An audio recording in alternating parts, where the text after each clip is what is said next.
Hello, good morning all of you. Good evening. Good evening, good evening.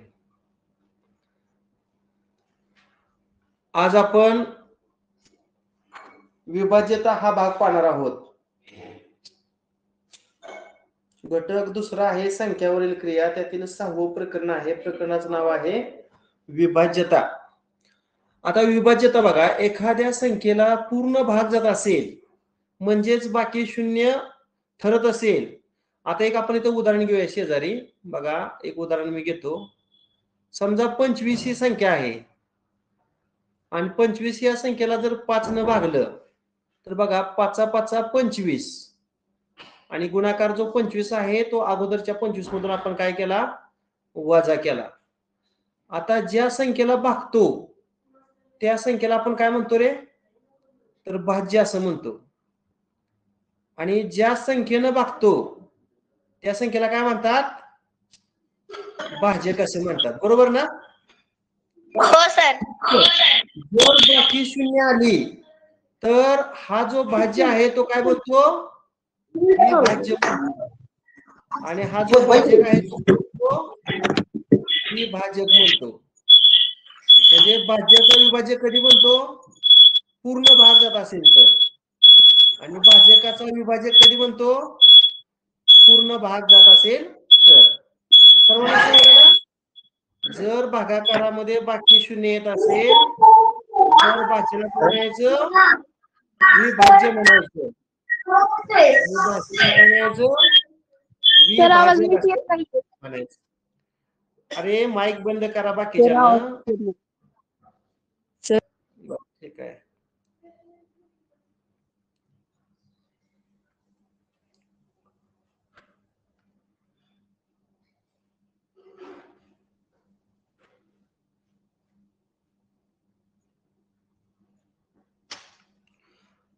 आता हे पहा, एकच संख्या अनेक वेळा घेऊन जर गुणाकार केला तर गुणाकारातील एकक स्थानांक काही क्रमाने तोच येतो.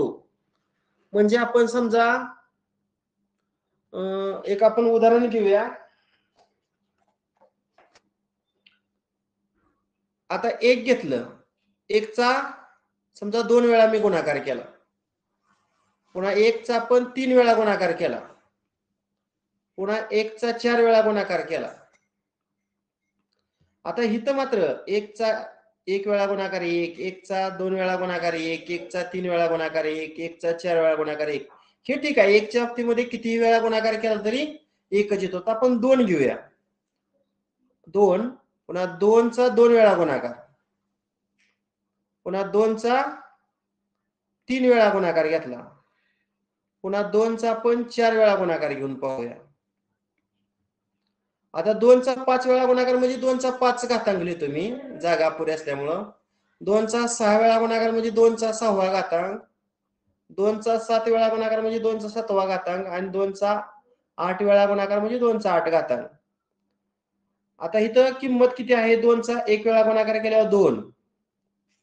आता इथं 2चा 2 वेळा गुणाकार केलाय म्हणजे त्याची किंमत किती, बेदोनी 4. आता इथं 2चा 3 वेळा गुणाकार आहे म्हणजे बेदोनी 4 आणि 4 दोन्ही किती, 8. 2चा इथं 4 वेळा गुणाकार आहे, मग बेदोनी 4, 4 दोन्ही 8 आणि 8 दोन्ही 16 येते. पहा आता इथं पहा आपण, 2चा 5 वेळा गुणाकार म्हणजे 16 आणि 2चा गुणाकार 32 येणार. 2चा 6 वेळा गुणाकार म्हणजे 32 दोन्ही काय येणार, 64. 2चा 7 वेळा गुणाकार म्हणजे 64 ची दुप्पट किती येणार, 128. आणि तर 2चा 8 वेळा गुणाकार म्हणजे 128 ची दुप्पट किती येणार, 256. आता इथं एक गोष्ट तुम्ही लक्षात घेतली पाहिजे. इथं बघा एकक स्थानी काय आहे रे, किती आहे, 2 आहे. आणि 5वी जी संख्या इथं पण एकक स्थानी किती आहे रे, 2 आहे. आता ते 2 नंबरची संख्या तिथे एकक स्थानी 4 आहे आणि इथं 6 नंबरच्या संख्येत पण एकक स्थानी 4 आहे.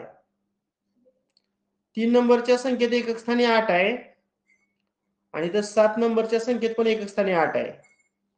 इथं 4 नंबरच्या संख्येत एकक स्थानी 6 आहे आणि 8 नंबरच्या एकक स्थानी काय आहे 6. म्हणजे इथं बघा एकच संख्या अनेक वेळा घेऊन जर गुणाकार केला तर गुणाकारातील एकक स्थानचा अंक काही क्रमानं तोच येतो. म्हणजे कसा येतोय बघा 2, 4, 8 आणि 6. पुढच्या संख्येत बघा 2, 4, 8 आणि 6. असं पुन्हा करत गेला तर 2, 4, 8 आणि 6 असाच येत राहणार.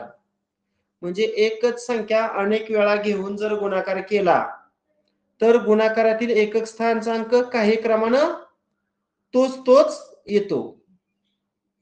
समजलं ना सर्वांना? ठीक आहे. आता पुढचा दोन संख्यांच्या गुणाकारातील एकक स्थानचा अंक हा त्या संख्यातील एकक स्थानच्या अंकाच्या गुणाकारातील एकक स्थानचा अंक असतो. एक आपण उदाहरण घेऊया म्हणजे तुमच्या लक्षात येईल. समजा इथं 32 आहे आणि त्याला समजा आपल्याला कितीने गुणायचे 16 ने गुणायचे. आता आपण हा गुणाकार करूया 16 दोन्ही 32 हाचा 3 16 त्रिक 48 आणि 3 किती तर 51. म्हणजे इथं एकक स्थानी 2 आहे आणि इथं एकक स्थानी 6 आहे. तुम्ही साधं दिलेल्या दोन संख्येतील एकक स्थानच्या जरी अंकाचा गुणाकार केला असता तर तो 12 आला असता.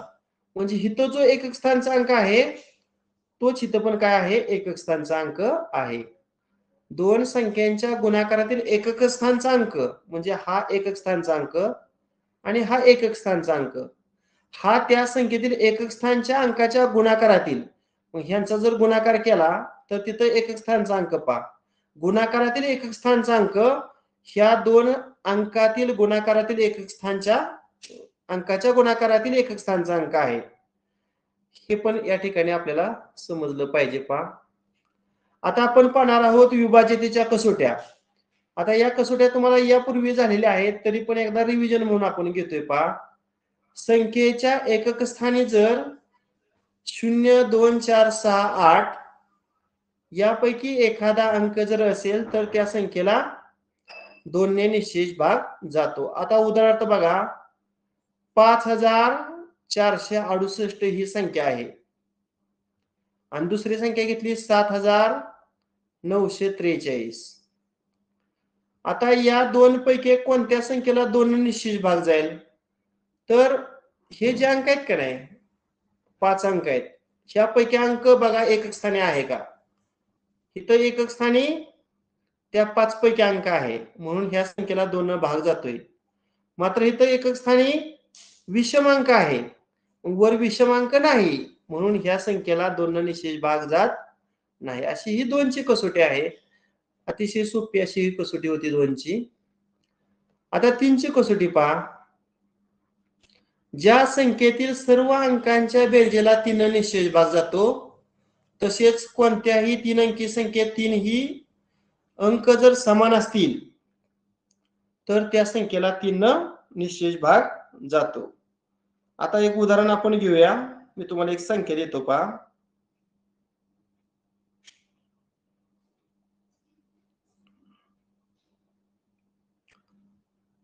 आता पहा उदाहरण एक घेतो.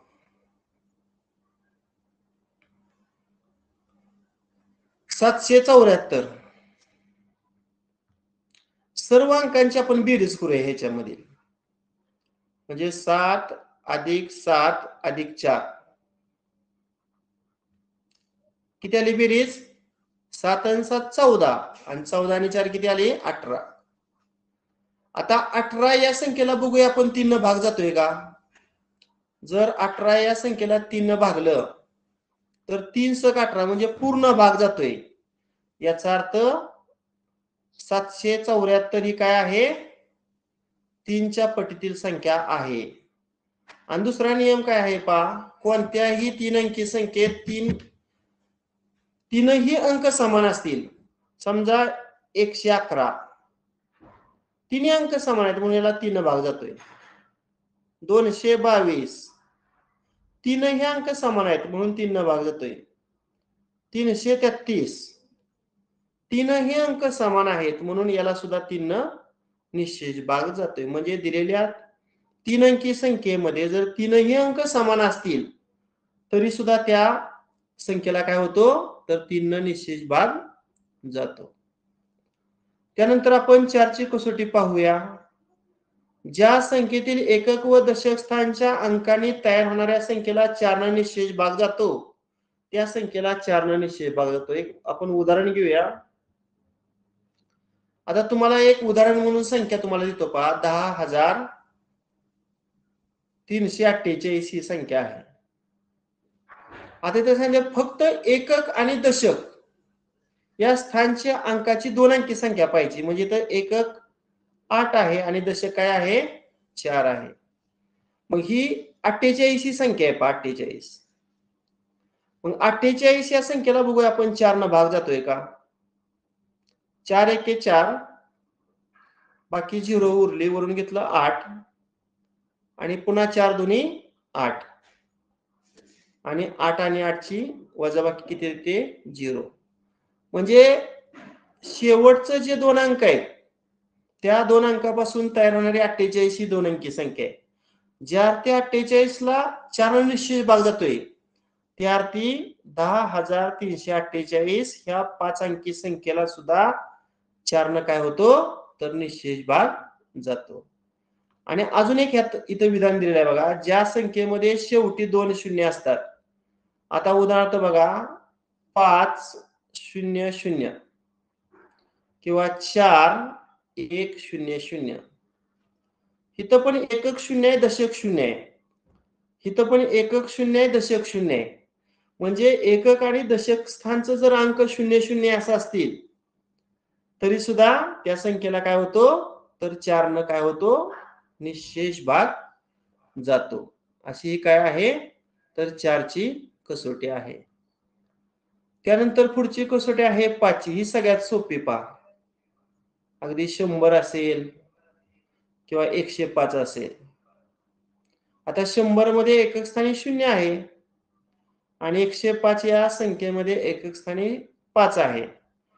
मग ज्या संख्येच्या एकक स्थानी 5 किंवा 0 यापैकी एखादा अंक असतो त्या संख्येला काय होतो 5 न निश्चेष भाग जातो.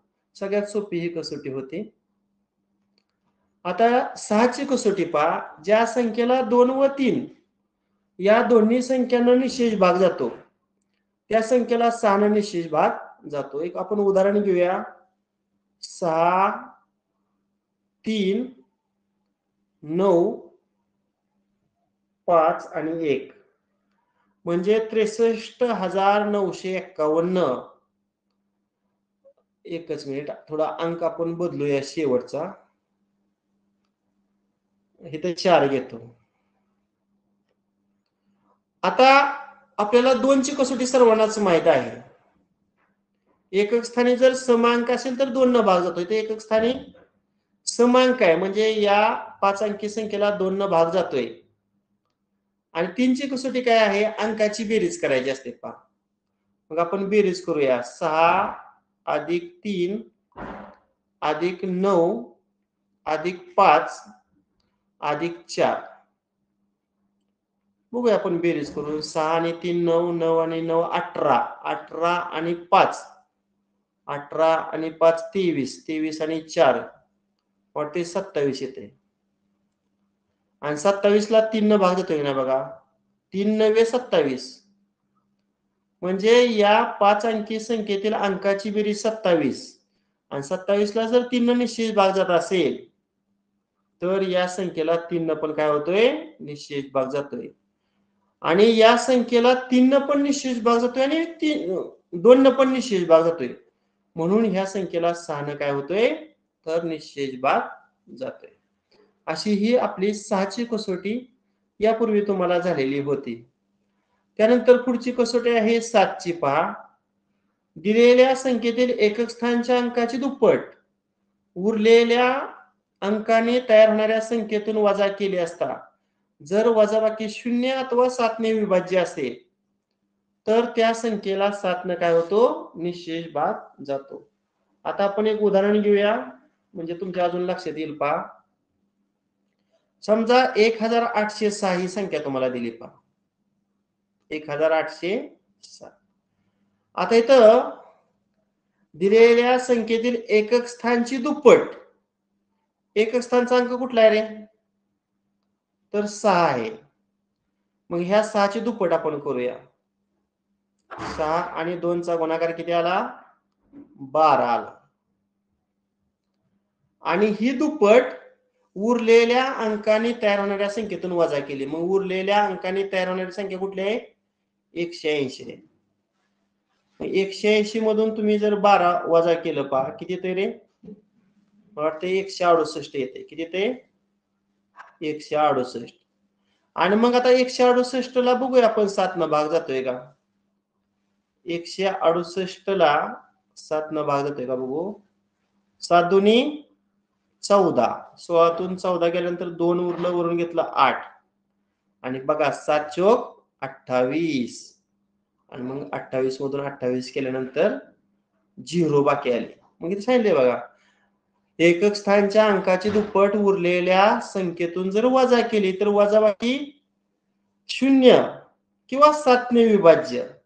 म्हणजे या ठिकाणी 168 या संख्येला 7 ने निश्चेष भाग जातोय.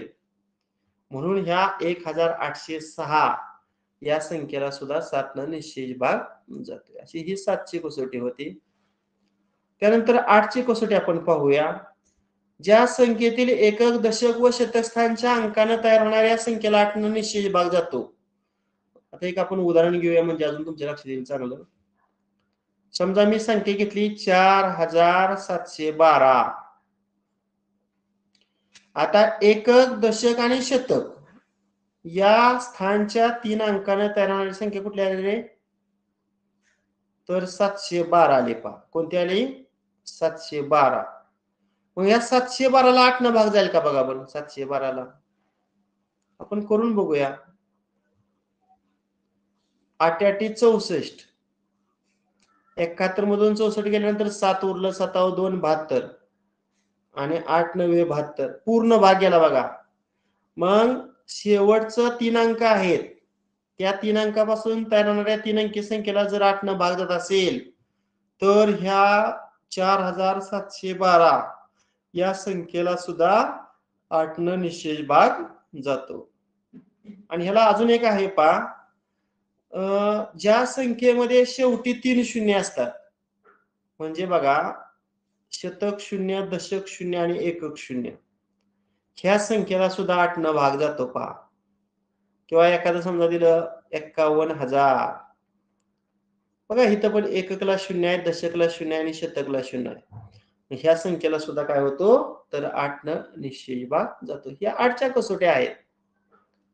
आता 3च्या कसोटीसारखी सेम 9ची कसोटी आहे. आता मी तुम्हाला 9ची कसोटी सांगण्यासाठी एक संख्या देतो पहा.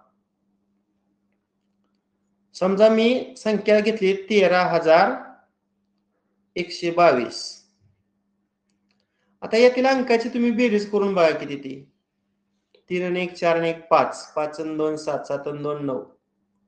अंकांची बेरीज 9 आली आणि 9 ला 9 न काय होतो रे? निश्चेष भाग जातो. अंकाची बेरीज 9च्या पटीत आहे, म्हणून ही जी 5 अंकी संख्या आहे, या 5 अंकी संख्येला सुद्धा 9 न काय होतो? निश्चेष भाग जातो. त्यानंतर पुढची आहे 10ची कसोटी, सगळ्यात सोपी. दिलेल्या संख्येच्या एकक स्थानी जर 0 हा अंक असेल तर त्या संख्येला 10 न निश्चेष भाग जातो. उदाहरणार्थ बघा 510. एकक स्थानी 0 आहे, म्हणजे याला 10 न भाग जातो.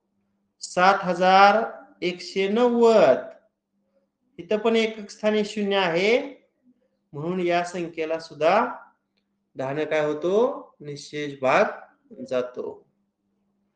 आता आपण पाहूया 11ची कसोटी.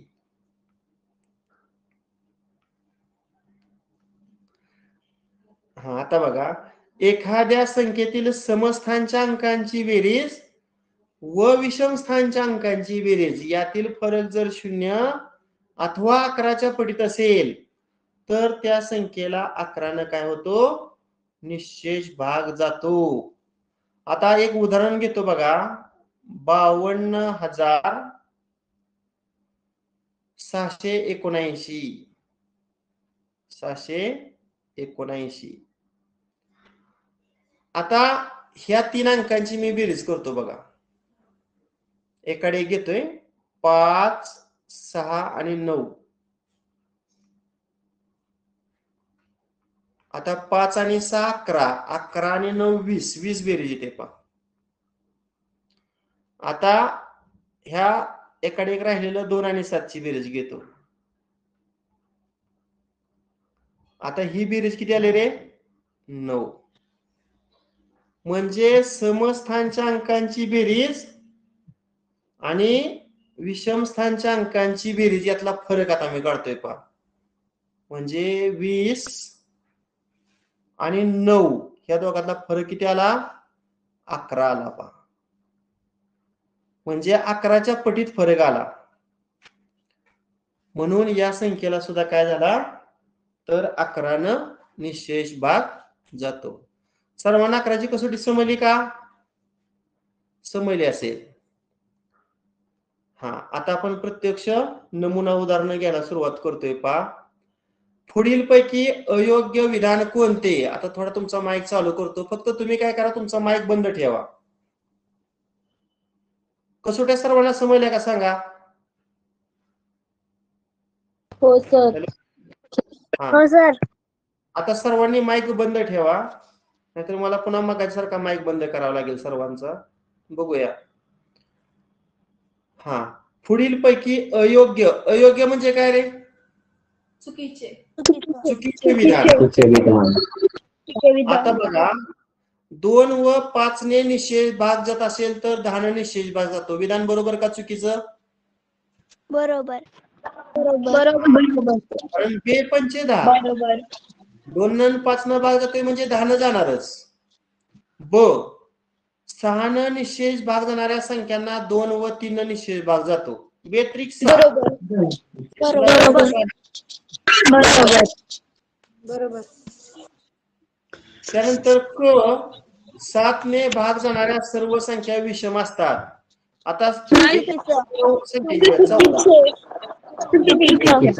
14 ही संख्या सम आहे आणि त्याला 7 न भाग जातोय म्हणजे हे विधान कसं आहे? चुकीचं आहे. आणि ड 6 न निषेध भाग जाणाऱ्या सर्व संख्यांचे विभाजन हे 6 असतात. बरोबर. आता हे सुद्धा विधान बघा बरोबर आहे. बरोबर. बरोबर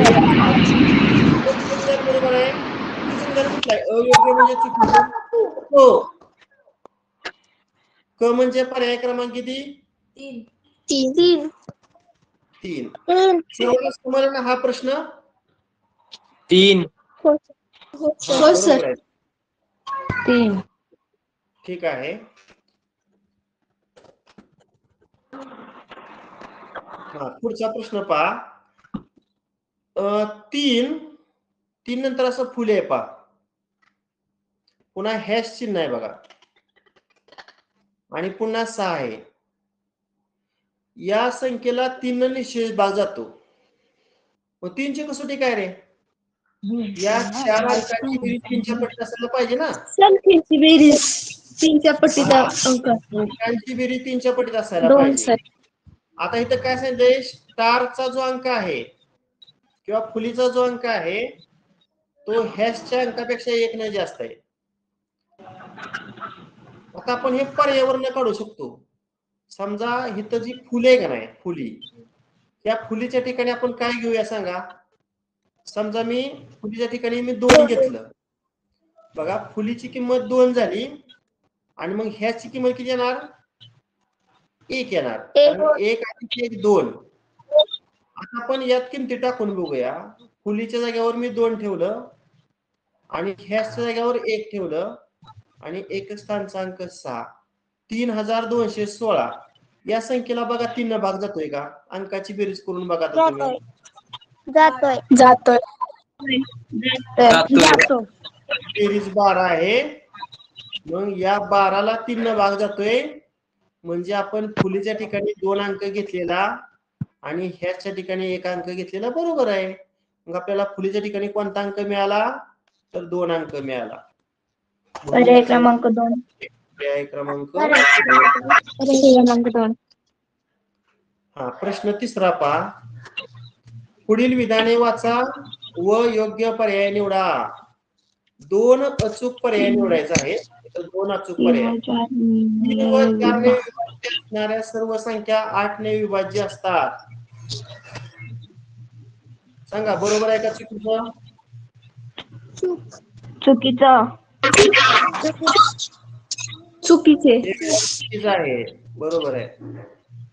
2 व 9 ने विभाज्य असणाऱ्या सर्व संख्या 18 ने विभाज्य असतात. तर 2 आणि 9 चा गुणाकार 18 आहे. म्हणजे हे विधान कसं असणार आहे?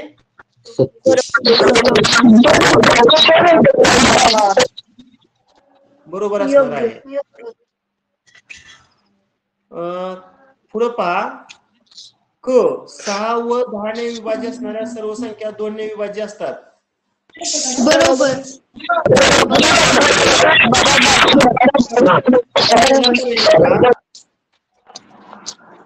माईक बंद करा. पहिला पर्याय फक्त अयोग्य हे विधान बरोबर आहे.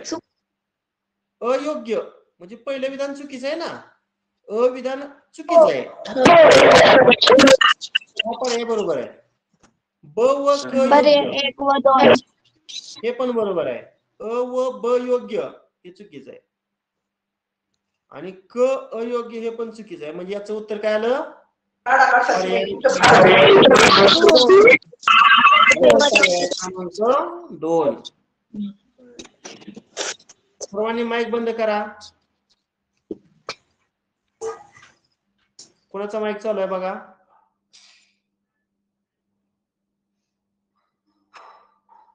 सर्वांनी माईक बंद ठेवा. ठीक आहे. आता बघा 3 फुले आहेत आणि गुणिले इथं पुन्हा 2 फुले आहेत आणि यांचा गुणाकार काय येतोय? 4884. आता फुलीच्या जागी सारखाच अंक आहे.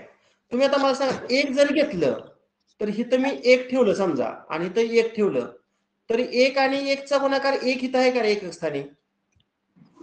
सर पर्याय क्रमांक 2. म्हणजे इथं 1 पर्याय क्रमांक 2.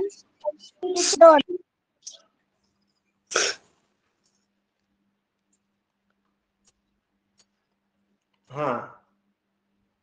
आता पर्याय क्रमांक 2 मी घेऊन पाहतो. समजा मी इथं 2 ठेवलं, इथं 2 ठेवलं, इथं 2 ठेवलं म्हणजे 222.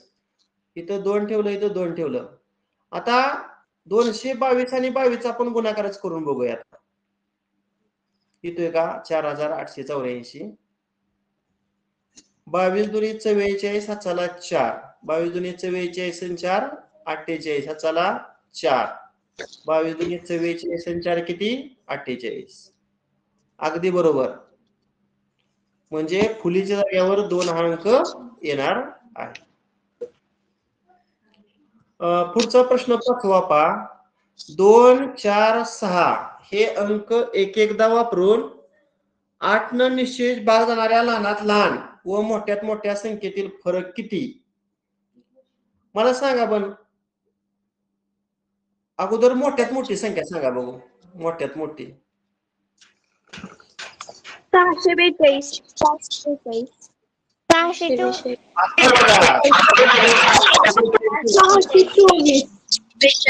भाग जातोय का रे? नाही जात. मग 642 नाही घेता येत. 624. अगदी बरोबर. 624 बरोबर आहे. ह्या संख्येला बघा कितीनं भाग जातोय? 8 न.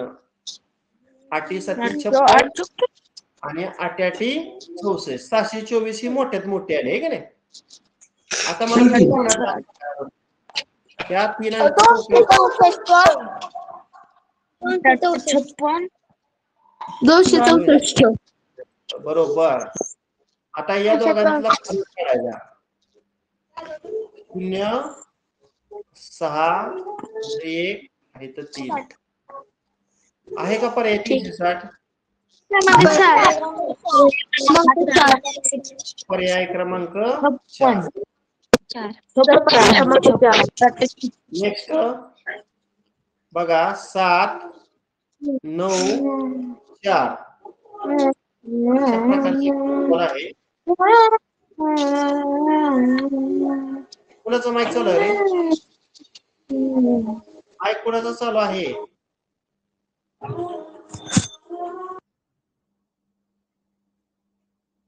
अरे माईक ताला म्यूट अनम्यूट बटन आहे. माईक बंद ठेवायचा. कोणातरी घरातला लहान मुलाचा आवाज येत होता. हा ठीक आहे, आवाज बंद झालेला आहे. या संख्येस 12 पूर्ण भाग जाण्यासाठी आता बघा 12 कधी पूर्ण भाग जातो रे? 12 हा 3 आणि 4चा गुणाकार आहे ना. म्हणजे ज्या संख्येला 3 पण पूर्ण भाग जातो आणि 4 पण पूर्ण भाग जातो त्या संख्येला 12 पूर्ण भाग जातो. आता पहिल्यांदा 3ची कसोटी आपण वापरूया. 3ची आता ह्या 5 अंकांची बेरीज करून बघूया किती ती. सांगा किती ते? 7 आणि 9 16, 16 आणि 4 20, 20 आणि 8 हा 32 येते. आता 32 किती मिळवल्यानंतर 3च्या पटीतील संख्या साधारणतः 36 येणार आहे. मग 36 येण्यासाठी आपण 4 मिळवू शकतो ना. मग 4 हा पर्याय इथे दिसतोय आपल्याला. बरोबर आहे ना. पण हो सर.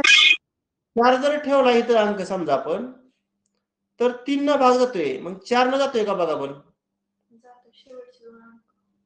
हो सर. जातोय सर. 2 अंक आहेत 84. 4 2 8 आणि 4 1 4. म्हणजे आपण ह्या @ सिम्बॉलच्या जागेवर आपण 4 ठेवलं. पण आपल्याला मोठ्यात मोठी विचारले ना. मग 7 ठेवून बघूया. 7 आता बघा 7 9 4 च्या ठिकाणी मी 7 ठेवलं. आता बघा पण अंकाची बेरीज करून बघा आता किती ते. 39.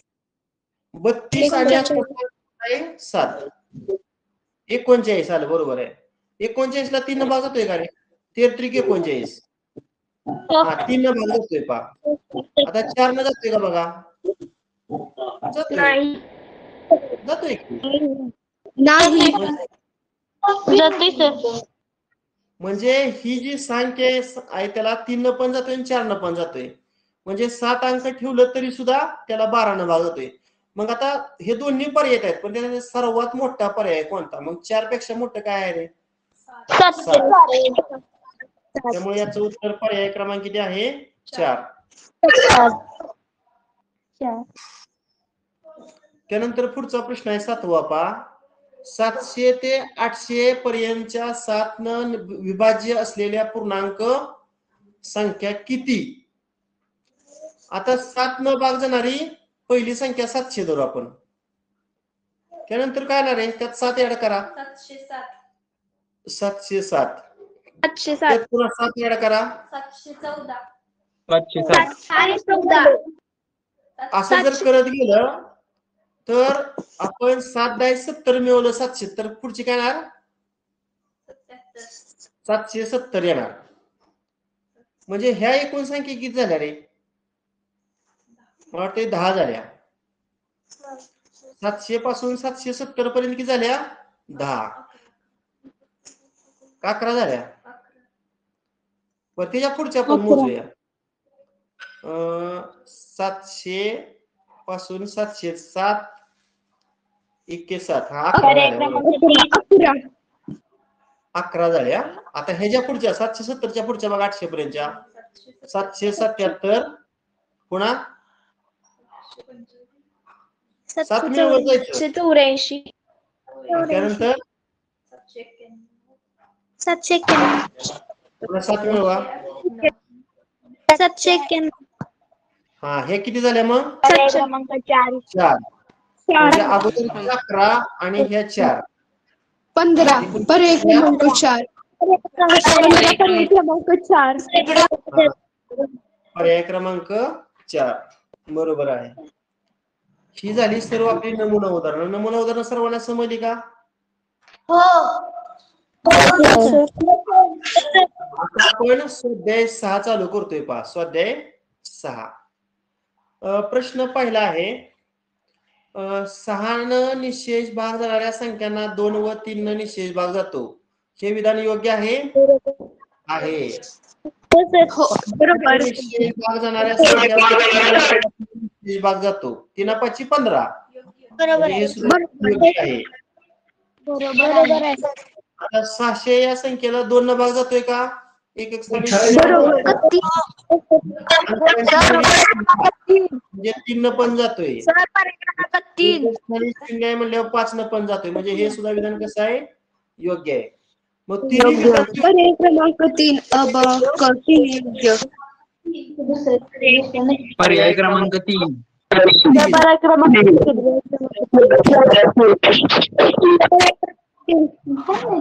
पर्याय क्रमांक पुढचा प्रश्न पहा. पुढील विधाने वाचून योग्य पर्याय निवडा. 182 या संख्येला 2 न निशेष भाग जातो. बरोबर. 2 आहे. योग्य. 182 संख्येला 7 न भाग जातोय का रे बघा? 182 ला 7 न भाग जातोय का? तुम्ही बरोबर. 14 आणि 7 चौकोन 42 जातोय. म्हणजे हे सुद्धा विधान कसं आहे? पर्याय क्रमांक 4. 14 न जातोय का बघा? सर पर्याय क्रमांक 4. 14 1 14 आणि 4 म्हणजे तिन्ही अ ब क बरोबर. म्हणजे पर्याय क्रमांक किती? 4. पर्याय क्रमांक 4. पर्याय क्रमांक 4.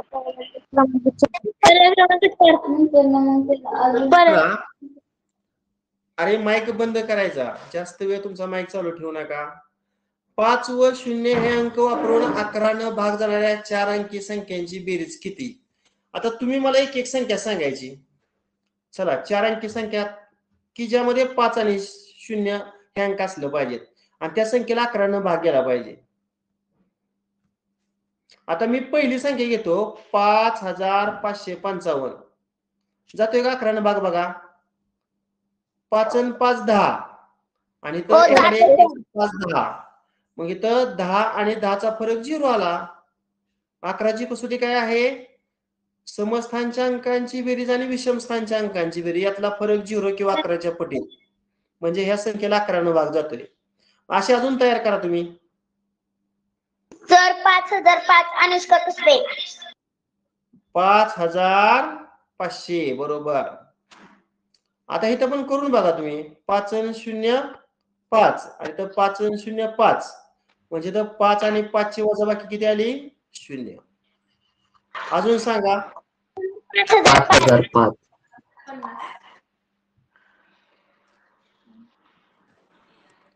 इथं करून बघा अंकांची बेरीज. 5 आणि 0 5. 0 आणि 5 5. इथं फार वजाबाकी किती आली?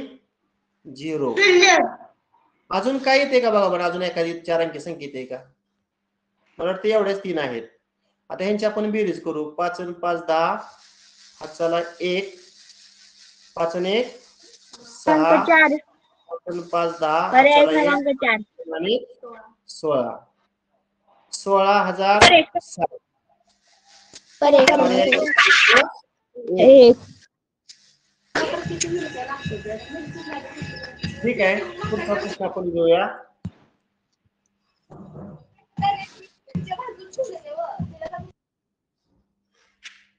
हा आता किती फुले किती आहेत रे? 6 फुले आहेत बघा. 6 मी 6 फुल्या काढतो. 1 2 3 4 5 आणि 6. पण ही 6 अंकी संख्या कशी आहे रे? विषम. मला सांगा विषम संख्येचे एक स्थानी काय असतं रे? विषम संख्येचे 1 3 5 सर पर्याय क्रमांक 1 आणि पर्याय क्रमांक 2. हा पर्याय क्रमांक 1 व 2. बघा फुलीच्या जागेवर गोलाचे पर्याय निवडायचे. समजा आपण 9 हा अंक घेतला. पर्यावरण घेऊया. 9 9 9 असं 6 वेळा घेतो. आता पहिलं काय एकक स्थानी 9 आहे. आता हे तर येणारच नाही कारण एकक स्थानी समांक आहे. हा पण येणार नाही. आता मला वाटतं गणित करायची पण गरज नव्हती. सरळ 2 पर्याय विचारले ते मग विषम अंक आपला एकक स्थानी असणारे 2च पर्याय आहेत. त्यामुळे याचं उत्तर पर्याय काय येणार? पर्याय 1 आणि क्रमांक 2 1 आवाज घेत नाहीये. हे काय होते, बरीच जण एकाच वेळेस बोलली का नाही की थोडा आवाजाचा प्रॉब्लेम येतोय. थोडा वेळ मी माईक बंद करतो तुमचा.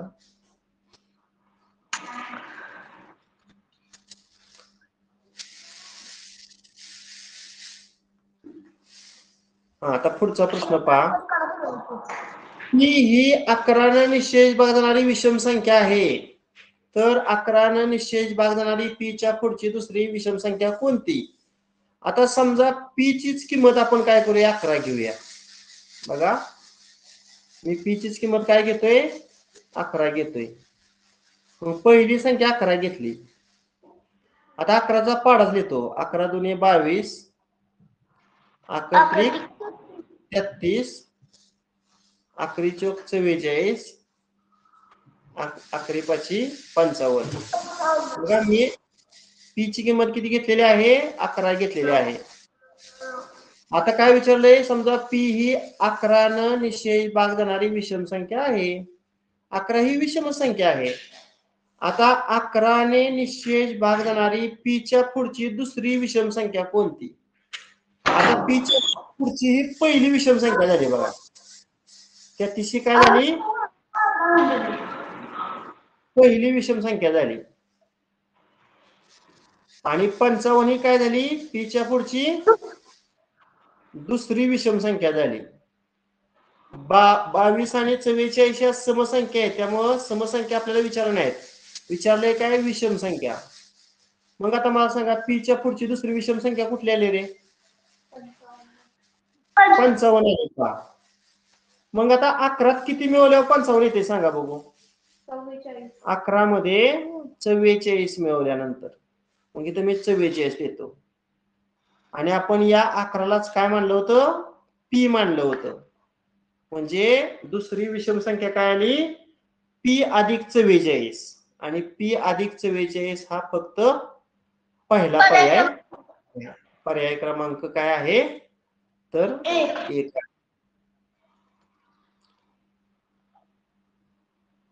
हा, सर्वांचा माईक मी बंद केलाय, तरी पण कोणाचा तरी एक जणाचा आवाज येतोय.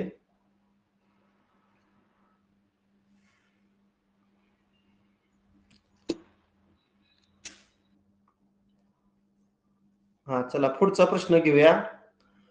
प्रश्न 6.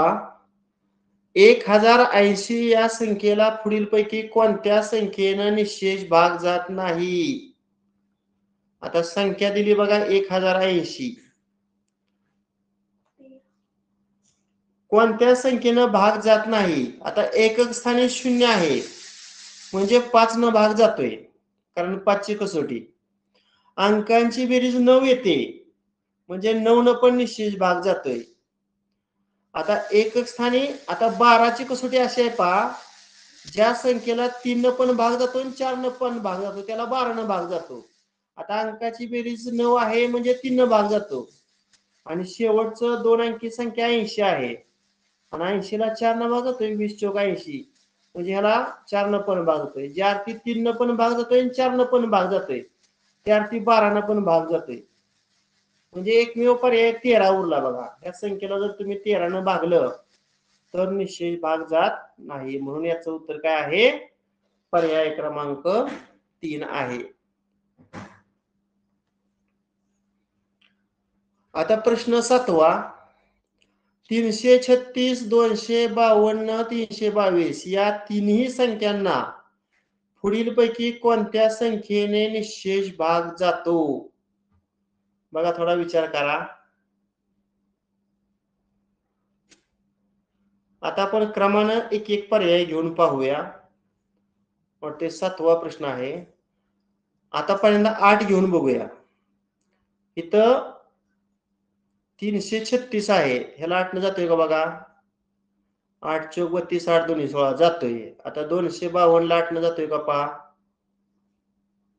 8 त्रिक 24 आणि 12 ला जात नाही, म्हणजे 8 हा पर्याय ड्रॉप करूया. 8 न 252 ला जात नाही. आता 28 न जर पाहिलं तर 336 ला बघा 28 एक 28 आणि 28 दोन्ही 56 जातोय. आता 252 ला बघा 28 ला जाण्यासाठी 2 आणि 4 7 28 म्हणजे 7 न पण गेला पाहिजे की नाही. मग 7 ची कसोटी वापरूया. 7 त्रिक 21 आणि 7 चौकोन 42 मग ते 7 न पण जातोय. आता ह्याला जातोय का 7 न बघू. 7 चौक 28 आणि 7 चौकोन 42 7 न जातोय पण 4 न मला वाटते जात नाही. इथं एकक स्थानी बघा एकक दशकला 22 आहे. 22 हे 7 4च्या पाड्यात नाही ना म्हणजे 322 ला 4 न भाग जात नाही. 7 न जातोय पण 4 न जात नाही म्हणून 28 न जात नाही म्हणजे हा पण पर्याय आपला कमी झाला. आता 144 आहे पा. एकच मिनिट मी प्रश्न पुन्हा एकदा पाहतो.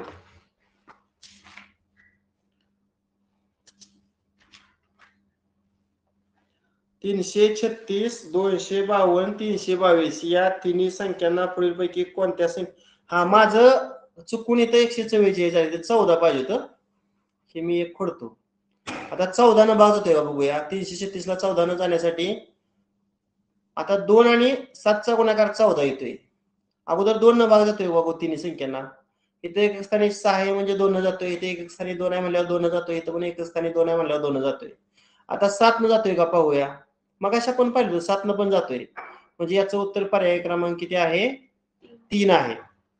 पुढचा पर्याय पाहिजे पण गरज नाही. आता 8वा प्रश्न आहे. एखाद्या विभाज्याला विभाजकाने भागले असता मिळणाऱ्या बाकीला कोणत्या संख्येनं निश्चित भाग जातो. आता विभाज्य आणि विभाजक हे शब्द वापरलेले आहेत त्यामुळे तर बाकी शून्य येते पहा. आपण समजा 28 ही संख्या घेतली विभाज्य म्हणून आणि 7 हा विभाज्य घेतला बघा 7 चोक 28 आणि 28 आणि 28 ची वजाबाकी किती आले रे 0 आले.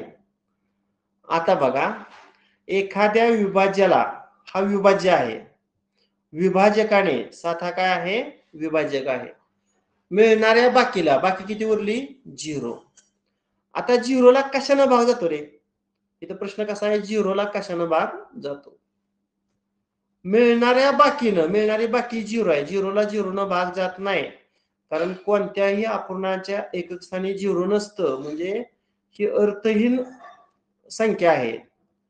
आता दुसरं कोणत्याही संख्येनं भाग देता येतो. अगदी बरोबर आहे म्हणजे 0 सोडून 1 न भाग देता येतो 0 सोडून 2 न पण भाग देता येतो म्हणून याचं उत्तर काय आहे पर्याय क्रमांक 2 आहे. पर्याय क्रमांक 2 आहे. आता शेवटचं जे गणित आहे मी त्याचा पोल घेणार आहे बरं का. बघूया आपण पोल घेऊया आणि वेळ फक्त 30 सेकंद मी देणार आहे.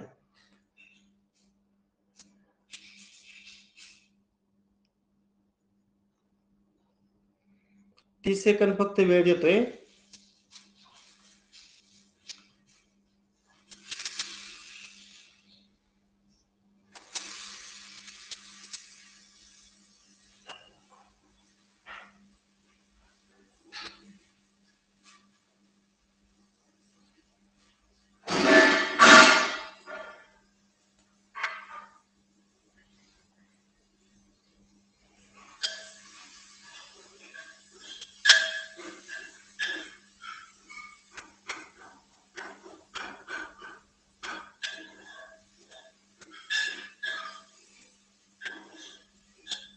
ओके वेळ संपलेली आहे. बघूया आपण कोण 10 विद्यार्थ्यांनी करेक्ट आन्सर दिलेला आहे. याचं उत्तर होतं ऑप्शन सी 3 32 विद्यार्थ्यांनी करेक्ट आन्सर दिले बरं का 32. ए ऑप्शन एका विद्यार्थ्याने निवडला. बी ऑप्शन 8 विद्यार्थ्यांनी निवडला. सी ऑप्शन 32 विद्यार्थी निवडला आणि डी ऑप्शन एका विद्यार्थ्यानं फक्त निवडला. आता 32 मधील फक्त 10 विद्यार्थ्यांची नावं मला दिसत आहेत. फर्स्ट रँकला आहे सिद्धी ढोक सेकंड रँकला आहे महिमा कसबे, थर्ड रँकला आहे अनुष्का कसबे, यानंतर मयुरी कोळी, सानिया आतार, मधुरा चव्हाण, वैष्णवी शहाणे, सोहम माने, सोहम कदम आणि आराध्या शिंदे हे 10 विद्यार्थी आहेत. बाकीच्या विद्यार्थ्यांची मला नावं दिसत नाहीत, तरी मी ट्राय करतो दिसण्यासाठी.